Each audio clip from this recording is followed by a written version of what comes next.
And it's something I can look at and you know, with pride.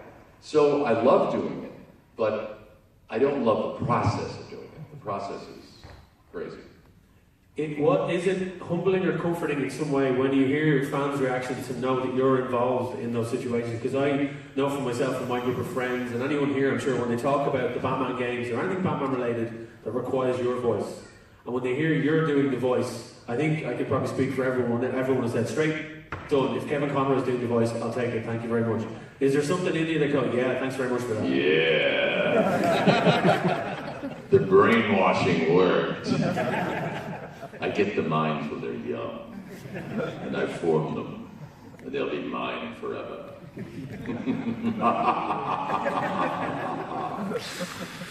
as well, when you're switching, because in the animated series, we saw a lot of Bruce.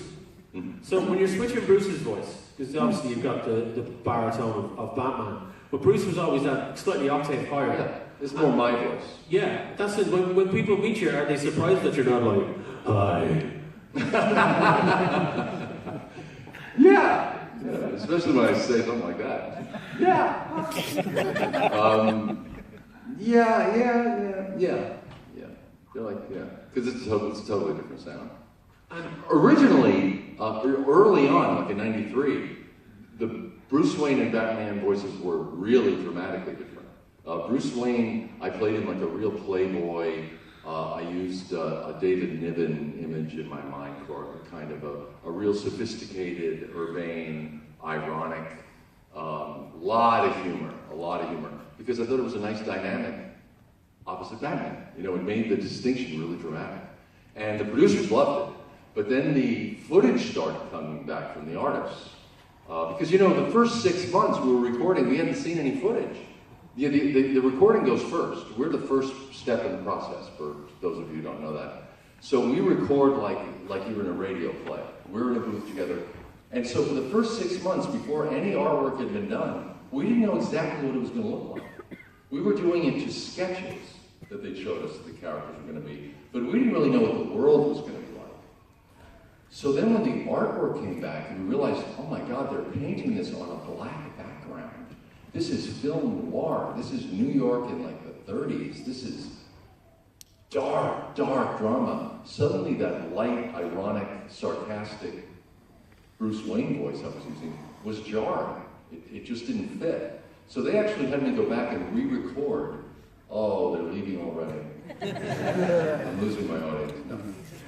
They had me actually go back and re-record the first few episodes and just darken him a little bit. They still liked that there was a difference, but they just wanted a much less dramatic difference. So it wasn't quite as jarring. Thank you. I need the water when I do the voice, you probably don't. So, what else can I do? When it came to the show, did they ever approach you for creative input, as in like the writing? Because obviously you know the character. Did the writers ever say to you, well, how do you want to do this story with Batman? You've never met Bruce Timm, I can tell. Control freak. Well, there's this myth that actors have big egos, you know. The really big egos are the writers and the producers. These people have egos. And if you don't give Bruce the comma that he wrote, you're going to hear about it. No, they know what they want the show to sound like. But given that, then they let you kind of go crazy in the booth. And if you spontaneously do something different, they may keep it because it just comes out of improvisation and being crazy. Well, Mark and I do that a lot, but they would never let us rewrite our lines. And were they more strict with you than they were with Mark? Because Mark, obviously, the Joker being so manic. Yeah. But Batman did always have to toe the line of having that. Yeah. Yeah, Batman is a man of few words.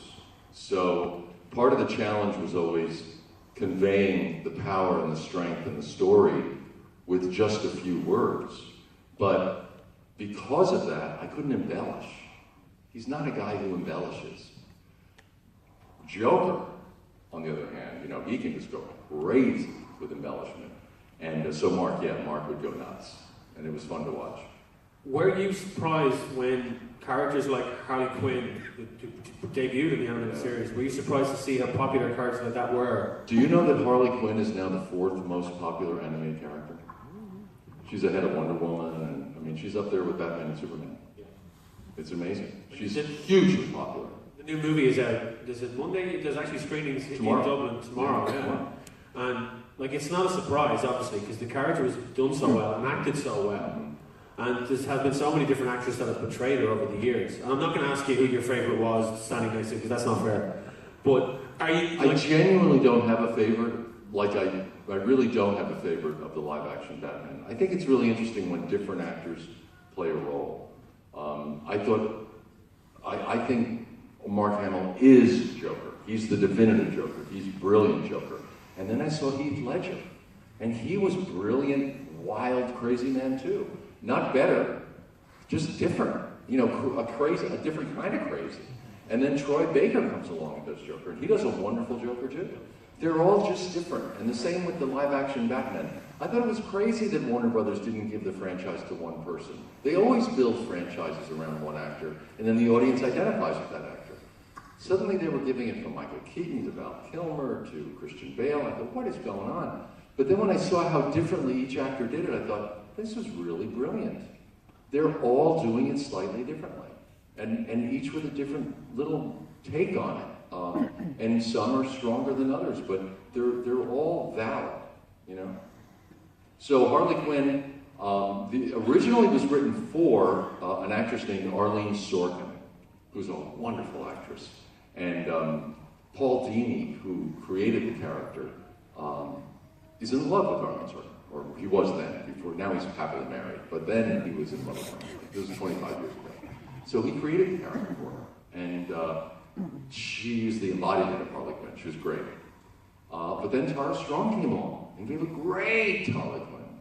And now in this new movie, it's Melissa Rauch from The Big Bang Theory, who nails it. She's fantastic. So they're all a little different, but there's that gum-chewing, wise-cracking, kind of crazy Harley in the middle of all of them that's so consistent. We'll open it up to the floor now in a couple of minutes just for questions as well, folks. So get your questions ready. Sure. I'm sure people have loads of things to ask, and there will be microphones going around. We'll have volunteers with the microphones going around too. But finally, just to ask one more question before we go to the audience. Do you find it's easy to slip back into the animated version compared to the, like we talked about the video game version and the kind of the tedious or the long hours for that, but when the animated features come along, you just slip back into the character. I really do. It's like a familiar friend. It's such an easy suit to put back on. He's such a, he has no superpowers. He's just a very complicated guy. So for me, it's a wonderful character for an actor to play. Adam West said that when I first got the role. Well, the first time we worked together, he came in as the Grey Ghost, and I was a little nervous about, treading on his territory. And he said, oh my God, he said, this is such a great character. You're going to have so much fun with it. It's yours now. Just run with it. He said, I had a blast doing it. It's your turn. Just run with it. And he was right. It's just a fun role to play. Okay, folks. Who has questions? Right. Okay. We're gonna get to everyone. We have 25 minutes left in the panel. So, can we get the volunteers with Darren? You've got a mic. How many microphones have we got? We've got a couple of microphones. So, can we spread the microphones out?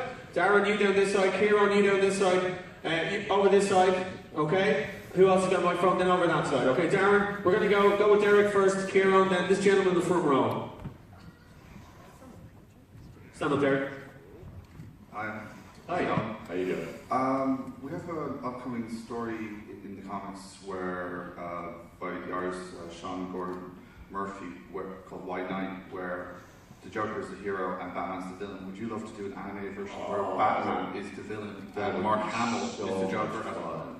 That would be so much fun. Because that sort of started happening in The Killing Joke towards the end of it. That crazy laugh at the end of it. That was me. So I would love that. In fact, I do have a new series coming out called Welcome to the Wing. It's been on for a year, but I'm introducing a new character, and it's a villain. And he's a blast. He's crazy. and I love playing it. So yes, that would be a great thing to do. All right, cool. You Betty! Get over here. So your theory for the end of the Killing Joke, did Batman kill the Joker at the end? I'm never going to say. Oh, nobody had that joke. Aye. Hello, Mr. Conroy. Thank you for coming. Sure. I wanted to ask, one of my favorite animated features is Batman Beyond, Return of the Joker. It gets very dark with Robin, and the relationship between Batman, Batgirl, and Robin in it is very fascinating. I wanted you to tell us about how it was working on this project, and also having Mark Hamill and Wilfredo. This was like a bit the old and the new together. Yeah. So, yes. The great thing about working with Will, the wonderful thing about Andrea Romano is she really does surround herself with not just talented actors, but generous actors who are very giving. Will is a great guy. We have a great relationship. He is very talented and he's very easy to work with. So Will and Mark and I was just sort of clicking into place. It worked so well together. What the challenge for me was, I had always been the center of the show, you know, as Batman the Animated Series and Batman and Robin. Suddenly I'm 80 years